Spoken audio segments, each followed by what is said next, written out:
Victory lap, man. Victory lap. Where we at, man? We're at the Nomad. It's part of the Park MGM in Vegas. Driving back down from Boise. Started in Coeur d'Alene, man. And got the hit up the Wild Chaos podcast. Bam, what's up, man? That's going to be dropping on YouTube and Instagram. Wild Chaos. And talking to Bam, prior Marine, man, Hunter. Talking to Bam about that victory lap.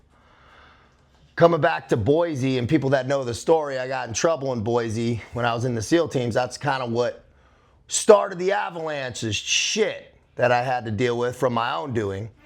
But that victory lap coming back through, and Brittany had brought up a good point while we were rolling by the jail where I spent a little time, was Boise used to have a lot of bad memories for me. It was a lot of tumultuous times.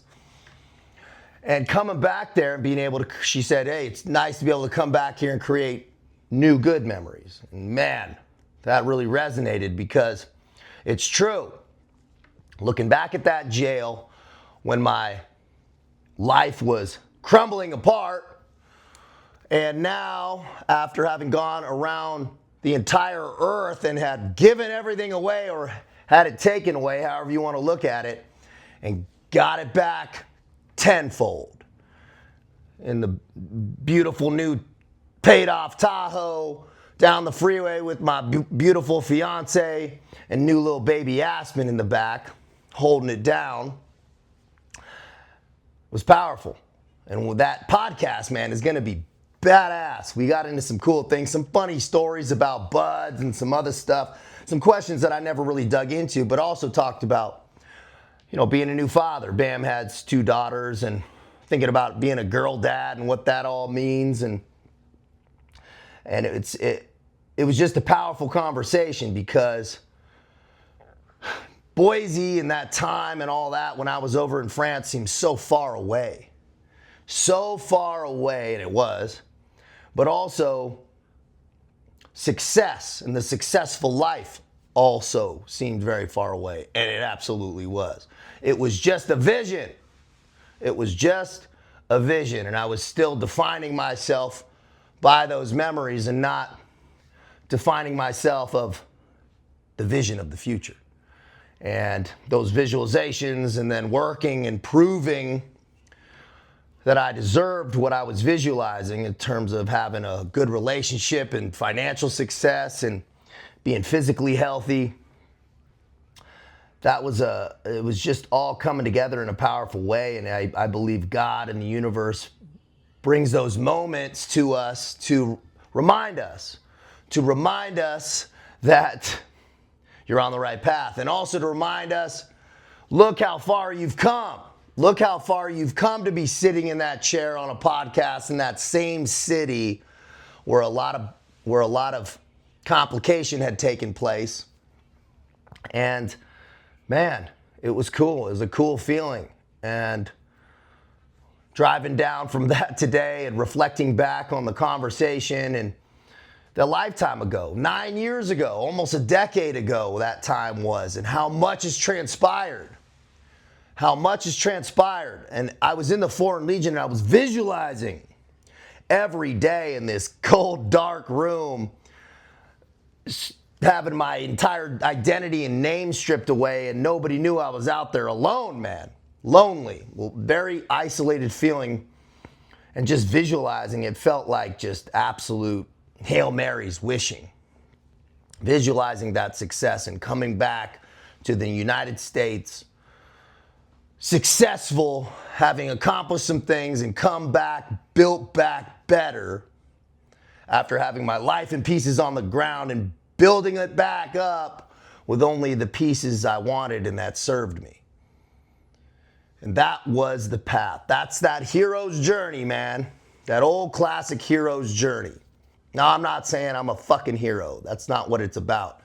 It's about you got to be the hero of your own story. If you're not, that's pretty fucking sad, man. You got to be the hero of your own story. For yourself, your family, You got to be writing a good tale, a good, interesting tale that, man, somebody would want to read. Would you want to read your fucking story? If not, then start doing some shit. Man, I don't know what to do. I haven't gone in the SEAL teams or Foreign Legion or gone to jail or whatever. I'm like, well, I don't know, man. Go walk across fucking Africa and write about it. I don't give a fuck. Go do some cool shit. Or just be an epic motherfucker here. Be a badass dude here. People ask sometimes, and we got into it on the podcast, guys who get out of the military, they lose that purpose. What's my purpose? What's my purpose? Bro, your purpose is to be a savage motherfucker and build an incredible life. That's your purpose. Purpose doesn't have to have a title, doesn't have to have a uniform, a badge, none of that shit. Matter of fact, if your purpose is wrapped around some external validation or external title, you're setting yourself up for massive failure. You're setting yourself up because at some point, those cleats get hung up, that uniform gets hung up, that badge gets put on the table, and then who are you? Then who are you? You got to build yourself back up strictly off your daily habits and your own personal achievements that build you. Now, I understand success wickets and achieving things are important. Be proud of the things that you've done. Man, don't cry because it's over. Smile because it happened. Be grateful and proud of the things you've accomplished and then look forward. Look up and out. Handle the shit that's at your feet. Build yourself into the man you admire and then give them away to the world. Give them away to your family, your communities, but first you got to build yourself up. Visualize that victory lap, man. Visualize that victory lap. What does yours look like? Man, go away for a while. Get yourself reset. Maybe it's not physically, maybe it's psychologically. Cut the phone, cut the contacts, cut the people, places, and things that you have to so you can focus on getting correct.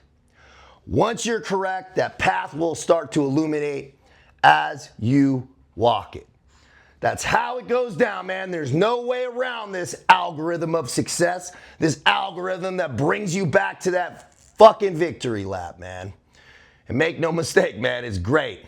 It was an incredible feeling driving by that jail in that new whip with that beautiful family, man. Grateful. Grateful is the only word I can use. And remember, gratitude's not a fucking feeling, it's an action word. So when you're grateful, what are you gonna do about it? Push harder, focus better, dial it the fuck in, man. Be smart. Out here.